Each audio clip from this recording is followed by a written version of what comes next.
From flipping houses to flipping the script on generational wealth, this dynamic duo turned a first date credit check into a multi-million-dollar real estate empire. Stars of A&E's 50/50 Flip and founders of Be Polite Property. They blend faith, family, and financial freedom into a blueprint of success. Please join me in welcoming the visionary, the resilient, the trailblazing Crystal and Dedrick Polite. How you both doing today? Mick, we are doing awesome, man. Appreciate you having us. I am the honored one. You know, we were talking offline about all the cool things that we have in common. But what I wanted to tell you both, and I wanted to look you both in the eye and tell you this, is that I'm just so freaking proud of both of you and not just the work that you do, and we'll get into that, but more importantly, the human beings that you are. You know, I'm a man of faith, and I believe that good is rewarded in good. And I just wanted you both to know just how freaking proud I am of the human beings that you are. Thank you so much. We really appreciate that. Yeah, I definitely appreciate that, man. I know that's from the heart, so we appreciate that. Absolutely. It's the Carolina way, right? Absolutely. The Carolina way. I usually start the episode by asking my guests, like, what's your because? That thing that's deeper than your why. You know, Simon Sinek wrote a book called Start With Why. And while I believe that's really important, I also believe we have a deeper mission, and I call it your because, right? Like if I were to say, you know, Crystal, Dedrick, what's your why? You're probably going to tell me your kids, your family, your community. But when I say, why are they your why? That response is what I call your because. So if I were to ask both of you individually, like, what's your because today? What's that deeper purpose and mission that you have? Wow, that's a great question. And the first time we've ever been asked that. So, and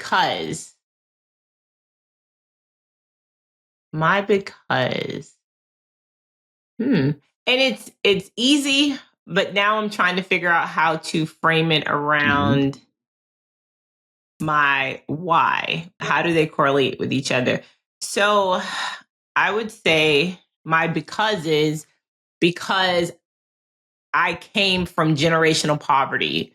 Because we both came from generational poverty, we understand what it was like.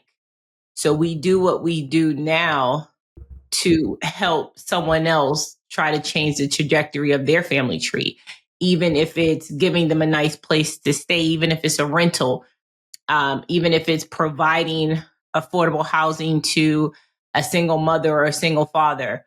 Everything we do is really centered around because it's something that we experience directly in our lifetime that we're trying to literally make it a little better for that next generation. And my mother always told me every generation should go one step further, at least, than the previous. So for her, it was like, if my kids can just go one step further than I did, she would have done her job. So for us, that's what I always keep in mind. If I can go one step further and lead my children to do the same.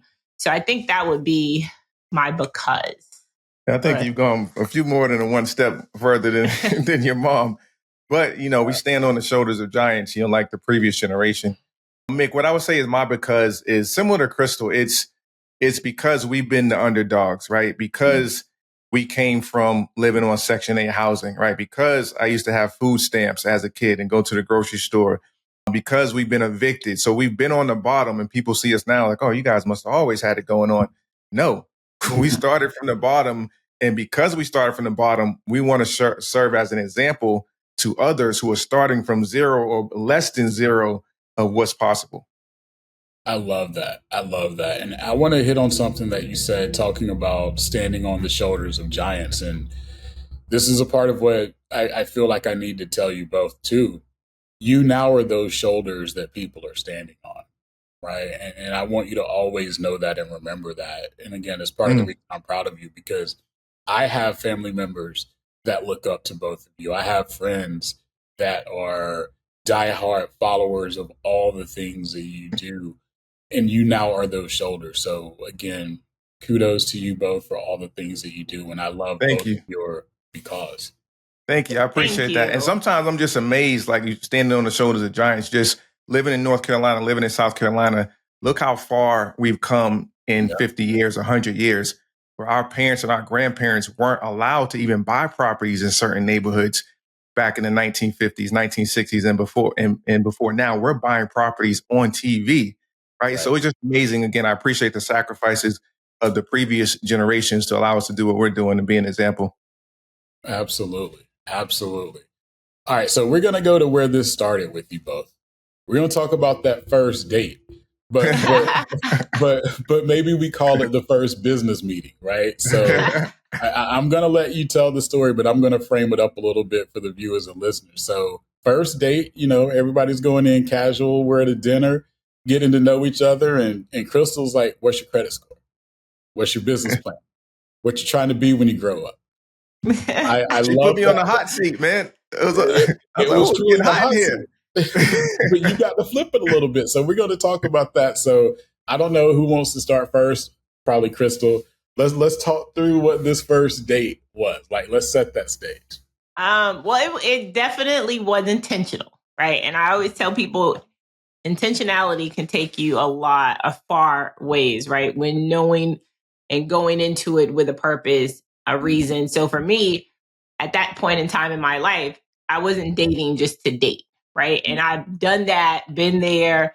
At this point, I was looking to build, and I had already started in that trajectory. So when I met Dedrick at a gas station in Boston, and random, he asked me out for lunch, I said, okay, not a problem. We exchanged business cards, and we met at Joe's Grill in Dedham, right off Route 1. Mm-hmm. And when we sat down, I know he thought, oh, she cute. About to have a real look, I nice thought it was just going to be a little bubblegum conversation, first date. No, he thought he was going to get to slide in some lines and be real smooth with it. Right. And tell me about all on surface level that what he was doing. Well, I went to a really nice university and I got a really nice job. I got the company car. I knew he was going to slide all that little stuff in there. Of course. And I said, you ain't about to waste my time. So as soon as we sat down and started talking, it was just told me where he's from and stuff like that. I said, oh, okay. And then I said, he asked me, same little surface, where are you originally from? And I said, North Carolina, stuff like that. And I said, oh, okay. So what do you do for work? He said, told me what he does for work. And I said, okay, do you plan on doing that forever? And he was like, no. I said, are you an entrepreneur? Have you done anything in the entrepreneurial realm? He was like, oh, absolutely. And then he started telling me about some of the stuff he did, which was a bunch of MLMs. And I said, oh, okay. And I said, okay, well, what's your credit score? And I said, well, damn. we get right to it, huh? Let's go.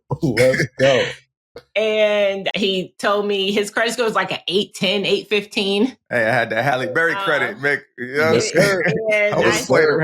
And I always like to tell people, I didn't ask him his credit score as a factor in determining whether or not I would give him a second date or I would continue to talk to him or give him a shot. I asked him his credit score so I knew how much work we needed to do, right? Where are we going to start from? That's what you say today, Crystal. But if this credit score was a 510 and not an 810, we don't even know if there would have been a second date. Listen, it would have been a second date. It just would have been, I'd have been like, okay, so we're going to do some credit repair. We both need credit repair. Right, we both going to need some credit repair. Because you had just cleaned up your credit. I had just cleaned up mine. So I was on the track. I know the important, and you do the first thing you do, your parents tell you not to do when you get to college, get these credit cards. So of course I did exactly that. So I literally just cleaned up my credit score. My credit score was climbing back up and I was in the 600s. Told Dedrick, he was like 810. I said, oh, okay. So we ain't got to do no clean. Work with that. Boom, we ain't got to do no credit repair with Excellent. him. But it had just been like, okay, so we gonna while I'm already done did mine, I know what I need to do for yours. So we just gonna pull that report and we gonna get to work. But he need that. So I said, okay. I said, well, do you plan on living in Boston forever? And he said, well, I mean, I ain't got to. I ain't got no kids. I ain't really got nothing tying me to Boston. I said, okay, so anyone who's planning to be with me must be willing to move within the next year to two because I won't be staying here forever. And that, again, most people might be taken aback, like, damn, she interviewed you, she grilled you. But it was refreshing to me. It was exciting because it wasn't the norm when you're in your late 20s, early 30s dating, first date. So I was like, wow, this woman is ambitious. She's driven. She knows what she wants. That was like, this is what I'm looking for in a wife. Now, I knew from the first time I saw her that I was going to marry her, right? She didn't know that yet. But like, and again, when we met, I wasn't ready for marriage at that time, but I was, that just further cemented like, man, she is a dynamic woman. This is the type of person that I would want to be with because we're equally yoked. So I'm going to summarize this first date though. So first date, you already know you're going in business together.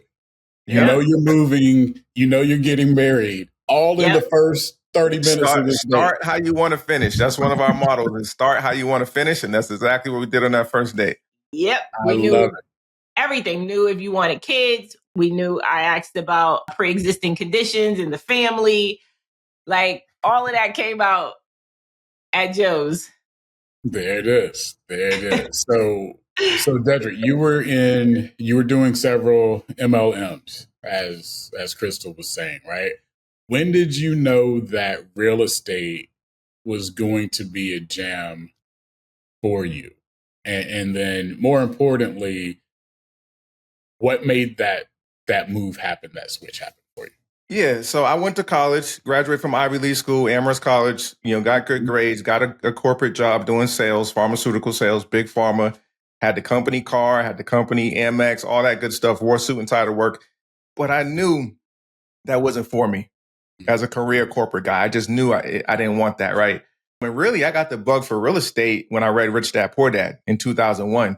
Matter of fact, it happened earlier than 2001. I got 2 VHS tapes right here. In the 90s, my mom had these VHSs, No Money Down, right? The late night infomercials. And it was these guys who get on there, yeah, you can make millions in real estate and you can drive a Rolls Royce, you can have mansions, but none of them look like me. But I was like, man, one day I want to do what they're doing. I want to own properties. I want to drive a Rolls Royce, all that stuff. And like 25 years later, I'm doing exactly that, right? That's the power of intuition and planting a seed in someone. So I always knew I wanted to get into real estate. I just didn't know how. Mm-hmm. When Crystal and I met, she's the one who saw the entrepreneurial dreams and visions in me, right? But at that time, I was more of an entrepreneur because I had a safe corporate job. I grew up broke. I didn't want to go back to that. So I was afraid of jumping out and taking a risk. So I would dibble and dabble in little network marketing here and there, make a few dollars, but I didn't make enough money to allow me to leave my job until I met her. Mm-hmm. I love that. I love that. So Crystal, you both start business together. Talk through, and Dedrick, I love that you brought up the entrepreneur because a lot of people don't understand the challenges and the adversity that we face as entrepreneurs and growing a business. So I'd love for you, Crystal, talk to us about some of those initial challenges that you had to break through to get to where you are today. Some challenges. What wasn't a challenge? Right. How many businesses have we started and failed? And that's what people don't understand, right? Like they see the end result, they see the visibility, but they don't see the grind, and they don't see. I think to what you're saying now is it's a continual, maybe not a struggle, but it's continual challenges, and sometimes the more successful you get, the challenges become bigger. Right? Yeah. Absolutely.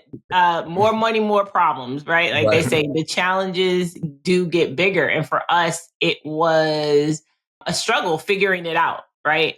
And especially when we got together early 2000s, mid 2000s, it was really, you didn't have a lot of coaches and mentors out there. So for us, it was trying to figure it out. Figure out what we want to do. No mentors, no guides. Figure out where we want to go, starting and failing. The difference was I was never afraid to fail, ever. Dedrick, not so much. Dedrick was not trying to go back broke, right? My mentality was I'll lose it and I'll get it back again. But you were still living at home, right? So you had a little more of safety net. I had a house, I had a mortgage, I had a new car, I had a car note, so I had some bills. Yes, and I'll tell you, one of the best things, and I always try to tell this to young college students, high school students, especially parents. One of the best things my mother ever said to me was, once you got out of college, come back home, live with me. Mm. Don't rush to jump out there on your own. Come back home, figure out what you want to do. While your headaches are my headaches, your worries are my worries. Don't rush to get out there and put the weight of the world on your shoulders before it's time. So out of her 4 kids, I was the one that listened. I came back home. You had a safety net. I had that safety net. I was able to start a nonprofit. I was able to start my own business. I was able to fail at everything. And my mother was right there. Keep going. Keep going. Okay, I'm here to support you. And it allowed me to spread my wings. It allowed me to get out there and do things that made me truly uncomfortable with it. So by the time I met Dedrick, and Dedrick was very risk averse, it was just like her mindset was totally the opposite. She's like, "Oh, we don't need a business plan. Let's just do it. Let's figure it out. We'll jump and grow wings on the way down." Is what I tell him. Dedrick is like, we need the structured plan. We need the details. We need step 1 and step 2, and we can't go to step 2 till we need a SWOT 1. analysis. And we need a business plan for the business plan, because that's how I was trained in going to college, right? In school. Yep. I love that. And, Crystal, you brought up not having mentors, not having coaches. And I would say for me, one of the things that later in my business career, because early on, I was just like you, like I didn't necessarily have a blueprint or a person or people I could really talk to. But then as I got older in business, I was able to be mentored by a Damon John, a Robert Irvine, a Les Brown. And I know that you're so passionate, both of you, about mentorship and being those resources and allies for others, that you turned it into a coaching program. So talk a little bit about what you do in your coaching program and who a good mentee might look like for you as well too. Yeah, I mean, we figured out we solved real estate investing, right? We became very successful from real estate investing. Then we got our own TV show, right? And then so many people would reach out to us like, hey, how can we do what you guys are doing? We're inspired by watching you. How can we duplicate it? That's what made us start the coaching program. And the reason is because we didn't have that rich uncle. We didn't have that rich dad we can call when we were coming up to be like, all right, what do I do? How do I do it? It wasn't until we were in our 30s that we met our rich dad, which is one of our mentors who lives right in Winston-Salem, who had already achieved what we wanted to achieve. And we were able to pay him for his time and expertise. And he gave us the blueprint. He gave us the roadmap. So we were like, hey, when we become successful, we want to turn around and do the same thing. We felt an obligation to turn around and do the same thing for others. Yeah. And you hit on something I want to double down on. I want to unplug, no pun intended, this piece. Because I did the same thing. You paid for coaching. You invested in yourself. I'm going to hurt some feelings today, and I don't want this to come across from Crystal and Dedrick. This is purely the commentary of Mick and Mick only. People need to invest in themselves. And here's why I say that. And I want you to talk a little bit more about your coaching program too. When I first started coaching and helping people, I was willing, and sometimes today I still do it for free. But the people that invested were more accountable to the success, to the results, and do the actual work. And so this is my message. This isn't coming from Crystal and Dedrick, so don't at them, don't yell at them, yell at me. I take it. If you're not willing to invest in yourself, don't always ask for free advice. Don't always ask for free mentorship, because it's draining. I'm not going to lie. The people that want it for free over and over and over again are the ones who aren't going to be willing to commit to do the actual work required to get where they're trying to go. They're always going to think there's an easy button that you can press, and there's no such thing as an easy button. Right. And then I'm also going to say this. They want people to invest in their dreams, but they don't want to put that same investment into their own dreams. So I said that so you didn't have to say it, Dedrick.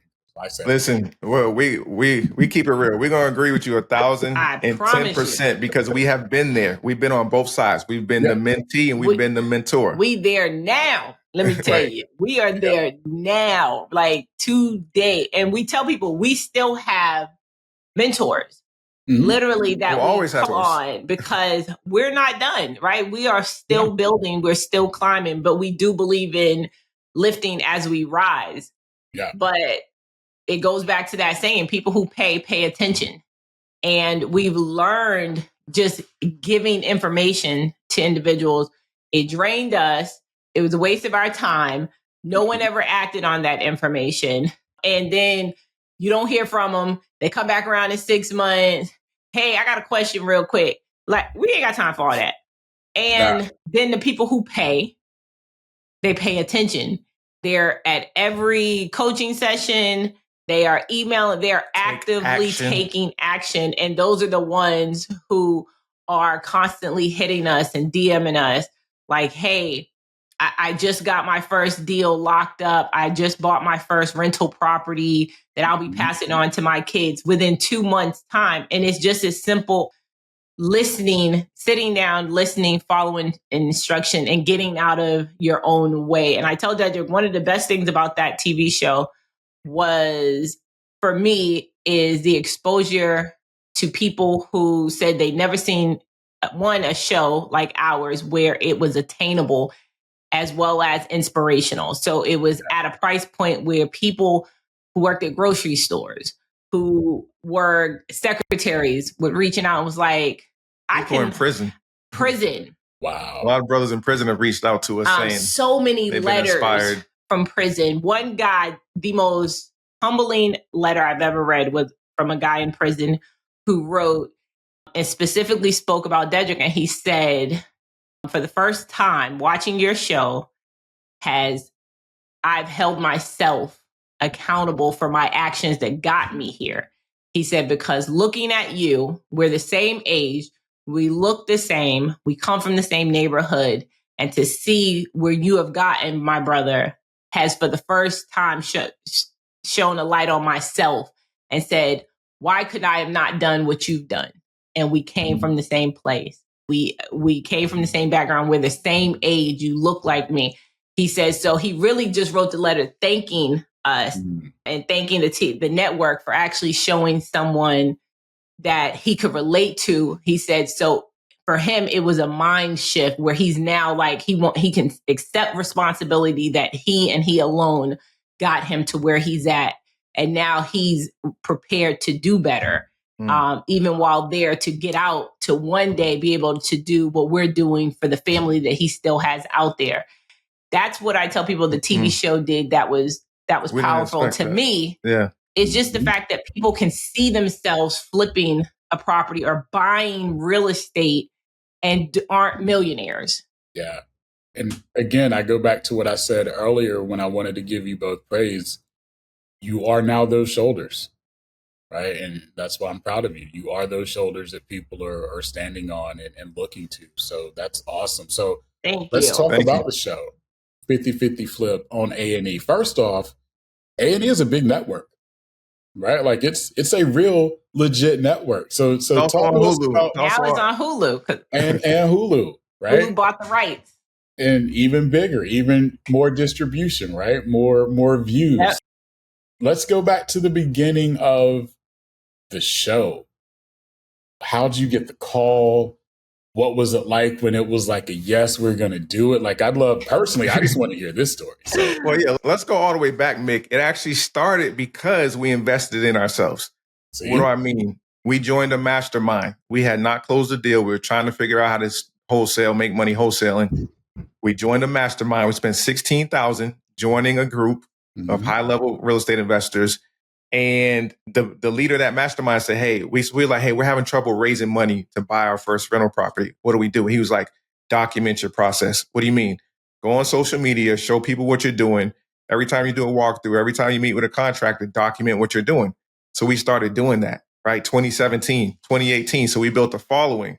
And as a result of that following, we started a YouTube channel. And that's where the producers from A&E found us. They were looking for a couple in North Carolina. Well, they were just looking for people, period. They were green lighting. They were getting back into the home space, which they were originally, before everyone knew about HGTV, it was A&E with Dan Merrill. Dan Merrill flipped this out in 2008. The first one. So they were looking to now get back into the home space. And they were looking for 3 shows. They were green lighting 3 shows.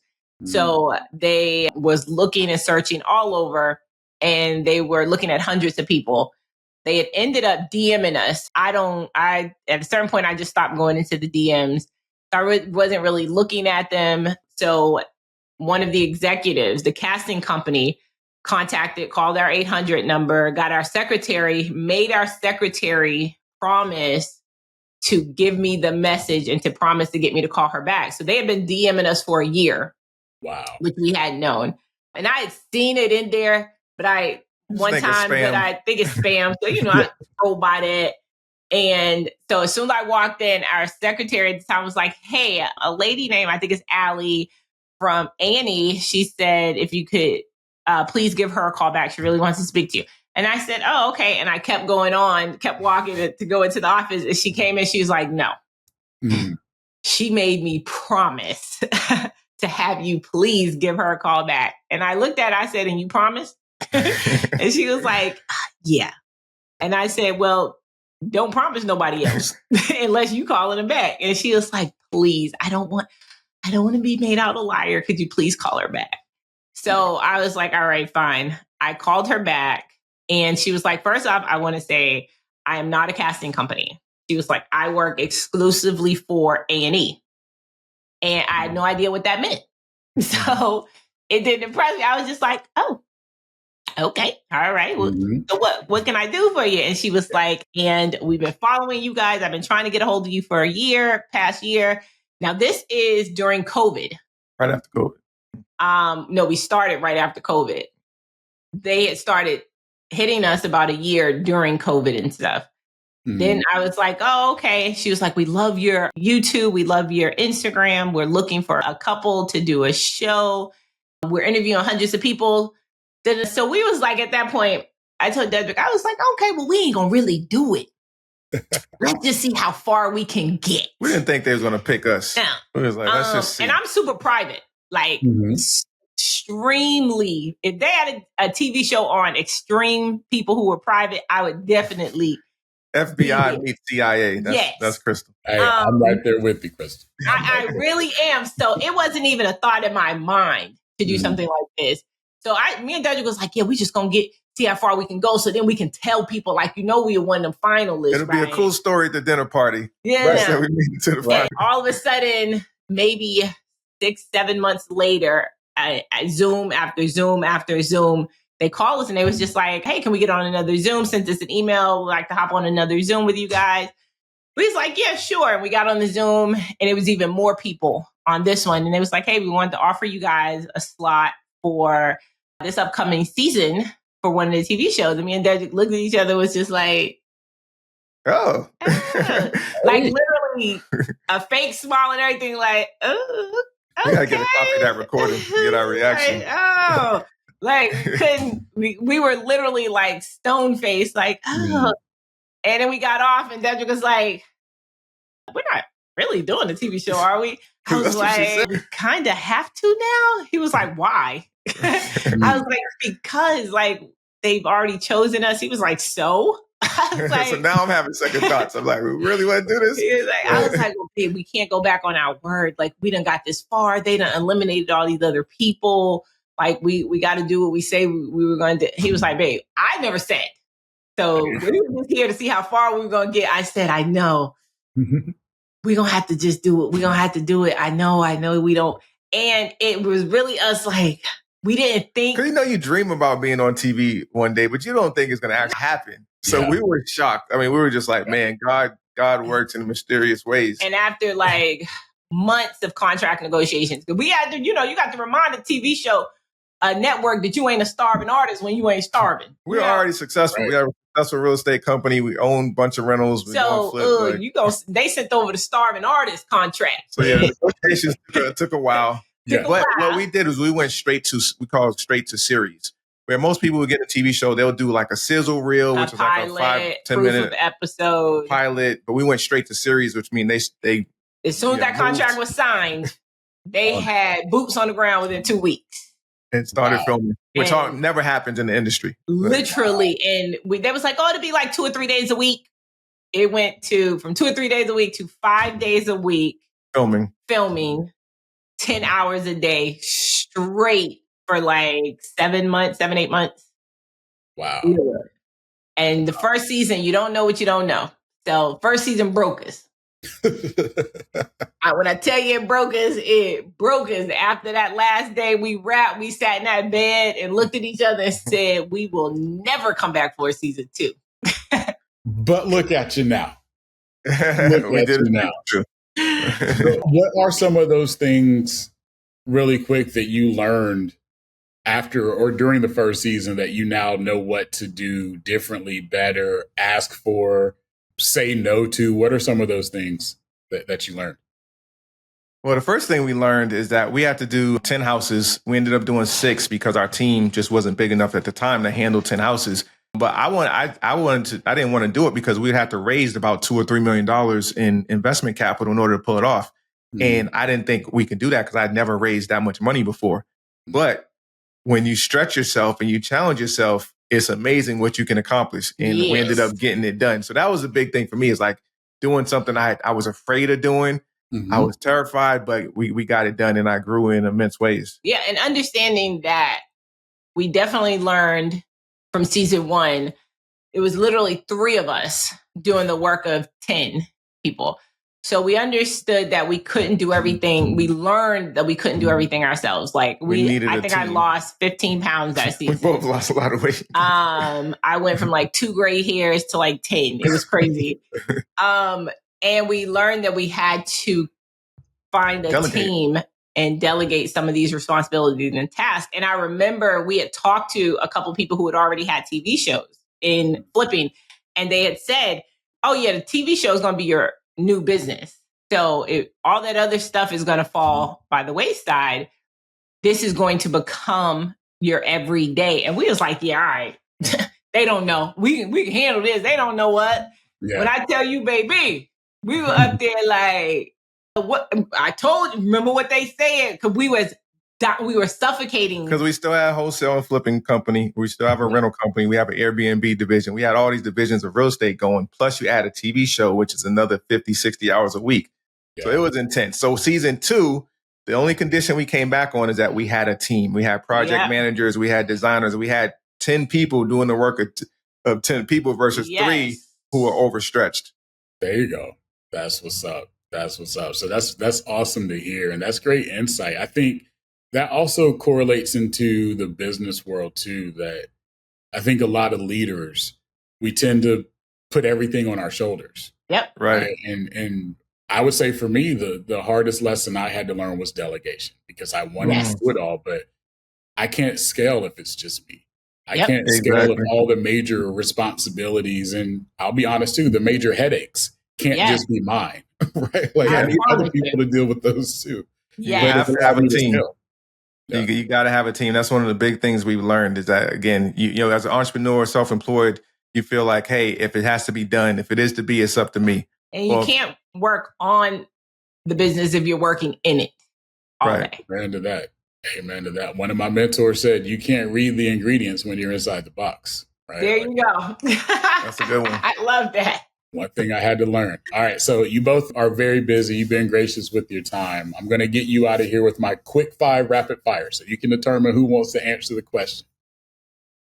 Okay. All right.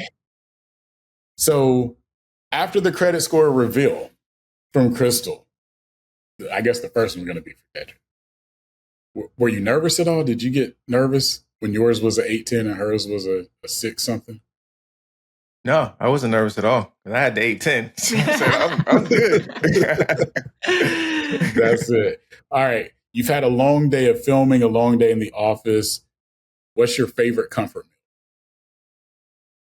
Favorite comfort meal for me, other than mine, would be soul food. Okay. So smothered pork chop, baked macaroni and cheese, yams is definitely soul food. Making me hungry. Mine is whatever my wife cooks. She's an amazing cook. Now, when we first started dating, my baby couldn't boil water when we first started. Right. But her condition was, she said, until you put a ring on it, that's when I'm going to start cooking. And that's exactly what happened. Once I put a ring on it, really, once we had our first child, her cooking is amazing. So that's my favorite comfort meal. Okay. All right. So then let me parlay that into question number 3. For you, Crystal, what's your favorite dish that you make? Well, my kids would definitely say baked macaroni and cheese. It's Mm. like every week thing. Every They gotta have that Sunday, every they gotta Sunday. have it. So I would I'm the say for same them, way. I'm a mac and cheese snob. oh yeah, like, and it has to be baked. Like, 4 it's cheeses. ain't no out the box. Like, it has to be baked macaroni and cheese. Yep. Okay. I love it. What's one word that you would use to describe your partnership? That's the first. Yeah. My word would just be powerful. Mm. I like that. I like that. One word. Mine would be intentional. Okay. I think everything we do with each other from the day we met has been very intentional. You know, dating him from the beginning, I made it so that he understood he never had to lie to me. We can work through whatever we got to work through, be intentional, be respectful of my time. I'm gonna be respectful of your time. Don't be late. Like, we've been very intentional with each other along our entire journey. You know, intentional and powerful sounds like a great book title for you two. I'm just going to I like that. throw that out. All right, last one. When the story is written for the Polites, what do you want that legacy to be described as?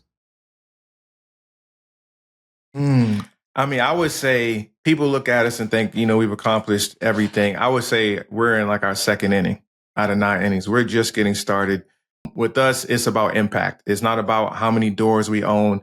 Chris always likes to say it's about how many doors can we open for others to walk through, right? How big of an impact can we have? So that's really our goal, is to marshal enough resources so that we can give massive amounts of resources away. Yeah, I definitely would say a saying that I learned 10th grade, I read it somewhere on something, and it has literally been the whole basis of my existence from 10th grade in high school all the way through. I've had it written on everything, all books, you name it, is you make a living by what you get, you make a life by what you give. And I've lived my life that way my entire life. And my mother would tell people from 4 years old, it's been, what can I do for others? So I think for us, that's what we try to embody. How can we be of service? How can we open a door for some other family, some other individual to be able to walk through to change the trajectory of their family tree? Because, like I tell people, our children are going to be okay, because we're going to teach them not only how to live in today's society, but get it out the mud if they got to all over again, right? We're not raising those privileged children. They're going to learn how to get it out the mud just the same way we did, as well as responsibility for what they have now, but also, and more so, to be a blessing is what we're teaching them. To be a blessing means to be blessed, and you are blessed. So it's more important for us to teach them how now to be a blessing to others. Wow. I love that. I love that. You two are so awesome.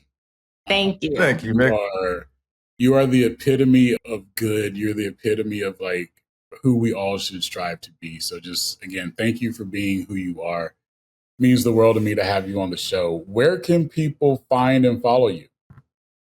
Where do you want people to find you? Be Polite. So Be Polite Properties on Instagram, on YouTube, also our website. DedrickandCrystal.com. DedrickandCrystal.com. Has everything as well. Has all our information. Anyone who has questions about real estate, how to get into real estate, how to build wealth, feel free to reach out to us and our team, and we'll be glad to help. And we appreciate you. Thank you for having us on, Mick. And we got to do this again. This was and make fun. sure you guys go and watch the TV show, season 1, 2, before we hit you with a third one. There it is. We will make sure we have links to all that in the show notes. I'm going to make sure weekly I'm promoting the show. And when it comes on, I'm going to also promote the coaching program that you all have, because I think that's amazing. And it's honorable that you are mentors to so many. So again, thank you from the bottom of my soul for all that you do. No, thank you for having us, Mick. We appreciate you. You got it. For all the viewers and listeners, remember, your because is your superpower. Go unleash it. You've been plugged into Mick Unplugged. Don't just listen, take action. Rate and subscribe. Follow me on social and get the full experience at MickHuntOfficial.com. Keep building, keep leading, and most importantly, keep dominating.